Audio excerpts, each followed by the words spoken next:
Good morning, friends. This is your old girl, Melanie Rose, here to share your daily aspects. Today is Wednesday, December 22, 2021. Yule begins today. Happy Yule, everyone.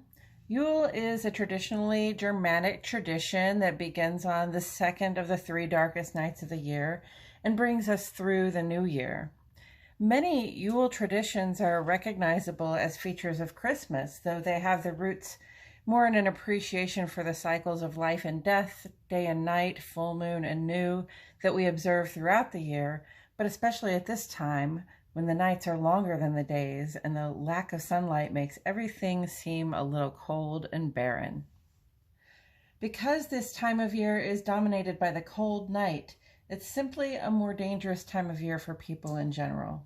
We have to take care to keep ourselves and the people we treasure warm, well-fed, and in good spirits at this time.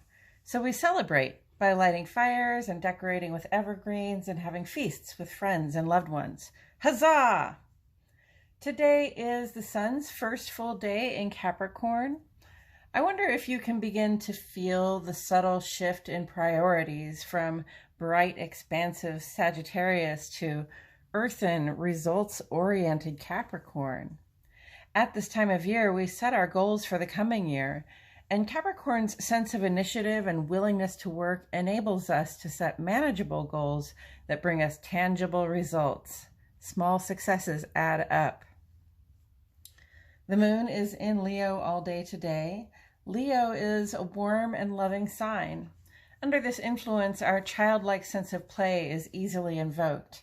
We are patient and kind with the people around us, and we love to appreciate and celebrate them. The waning gibbous energy of this moon invites us to begin to plan what needs to go so that we can make way for the new things that are ready to come in with the new moon. So, review how things have been going so you can make a plan as to what can go. Okay, let's take a look at these planets and aspects before we get into the interpretations. I have prepared a legend of the symbols we'll be looking at today so that we can start with an idea of some of the energies that are in play. Always at the top of the list is the sun, and the sun represents our outer life. This is who we are when we step out the door, the person that people first get to know when they meet us for the first time, and also how we come to engage in our outer life, like our work, social, and civic spheres. Following the sun is always the moon, and the moon represents the inner life. This is more about your relationship with yourself. So our thoughts, intuitions, and feelings, and also how we come to participate in our domestic space. Mars represents that personal sense of initiative that each person has, whatever it is that sparks your fire and gets you up and going. Saturn is about structures, the structures we lean on for support. And Uranus is about doing things differently, so it often brings about some kind of change. Venus relates to love and money, or in other words, how do you relate to those people and things that you value the most?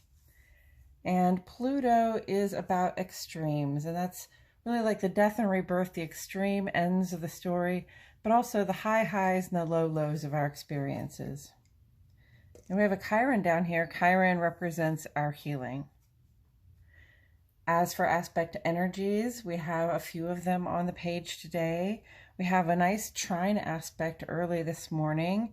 Trine is a very positive vibration. It really gives you harmonious cooperation between the planets involved and their effects on our lives. We have an opposition. Opposition represents the potential for conflict, and square represents the potential for challenge. And over here we have a conjunct. Conjunct it really basically says that these two planets are at the very same place in the sky, at least from our point of view. And when they're in the same place, they amplify one another's effect. So you get more of both planets. Signs of mention on the page today are Capricorn, Leo, and Libra, which I didn't put up there, but you see it down here. Okay, so with all of that said, I have divided our aspects into two columns, each for one for each of our luminaries. The moon sheds light on our inner lives, and it sets the tone for our emotional experiences and our domestic relations. The moon moves very quickly, creating many brief aspects that represent ambient energies that may produce moods or other internal experiences for us throughout the course of the day. The sun sheds light on our outer lives, and I address the rest of the planets on this side because these aspects take longer and they have more of an impact on our actions and interactions out in the world. We start with the moon today, Central Standard Time, friends. At 4:24 a.m., the moon goes trine with Mars.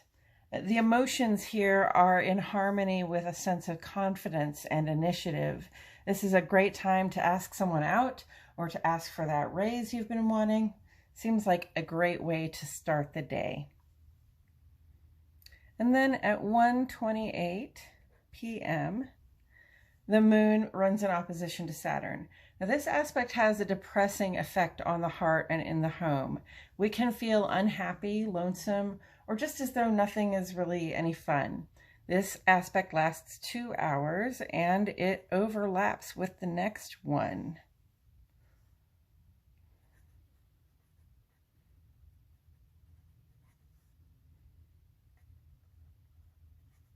Depressed moods.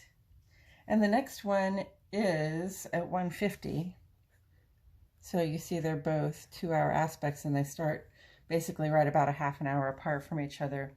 Moon square Uranus, there is an irritable sort of restlessness to this aspect and a whole lot of don't tell me what to do. Probably doesn't pair very well with the depressed moods of this previous overlapping aspect. Let's try to take it easy on ourselves so we don't drag these unfriendly vibes into the rest of the day. Don't tell me what to do, she said.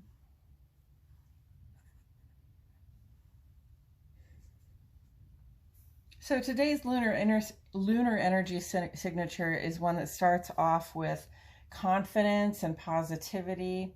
I wonder if that aspect can manage to carry us through these overlapping, less positive aspects.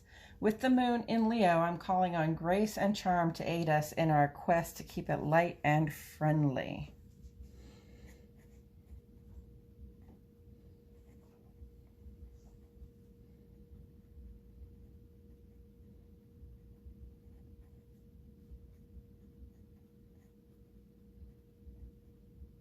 And you know, if you do decide to take the initiative boost you're being given this morning with Moon trine Mars, you know, to ask for a raise or to ask somebody you like out, I would try not to do it during these hours between 1:28 and say, I'd say 1:30 p.m. until 2:50, 3:50. 4 p.m. Okay, ask them before or ask them after. Don't let our potential for depressed moods or rebellious vibrations to get in the way of our ability to ask for what it is we need and desire. Don't tell me what to do. All right. As for the sun side of the page, in the ongoing column, Venus retrograde. Venus will be in retrograde through the end of January. This is a time for reassessing how we relate to those people and things that we value the most. Venus is in Capricorn right now, as well as Pluto and the Sun. So the challenges that arise are likely, I think, to have more to do with our work lives than our romance lives. Our job at this time is not to panic and to take the opportunity to reaffirm our commitments. This will be in effect through January 29, and I'm sure we will have lots more to say about it over that course of time. We are also still dealing with Venus conjunct Pluto that came into effect on the 8th, and these two planets have been within 1 degree of each other in our skies constantly, and will be until the 29th. So, under this aspect, we have an increased sense of desire. We have an increased ability to attract and pull toward us the people and things that we want. We are to use our powers for good. That is to say, we don't use manipulative methods. We don't seek to deceive people or try to hold things back. We have to give our love without a lot of extraneous conditions and expectations, or this will backfire on us. So don't manipulate anybody. Don't lean on your old love habits, you know, to attract new people. Don't lean on your old work habits to attract new opportunities. Put your best foot forward and just be 100% present for it. And if you can't be 100% present for those opportunities you're seeking, then you need to, you know, give yourself the love and attention that you're looking for, or, you know, put yourself to work, I suppose. As for the rest of the day, there's nothing new on the solar side of the page. Coming up tomorrow, this will be the fun one. Saturn square Uranus is likely to bring in some themes of rebellion against the status quo for us to have fun with. This will be a 2-week aspect. And then this Saturday, Mars trine Chiron puts us in touch with our inner resources and healing vibrations for a few days. Also on Saturday, Venus conjunct Pluto will begin to see its way out. We can begin to sort of look back on this, review how it went for us, and then you might get a couple of parting shots from that powerful coupling there. And of course, this Sunday, the 3rd quarter moon in Libra will invite us to balance what we have against what needs to be released and begin to let go of those things that no longer serve us. And we will talk about these things and more as they arise. That's it for today, friends. This has been your Daily Aspects, an astrological weather forecast for Wednesday, December 22, 2021. If you have any questions or comments, feel free to leave them in the comments section below. And if you haven't already, please like my video and subscribe to the Old Girl channel. I will leave this up here for just a little bit longer so that you may have time to look it over. Thank you all so much for being here with me today. My name is Melanie Rose, and I will see you all back here tomorrow for more Daily Aspects.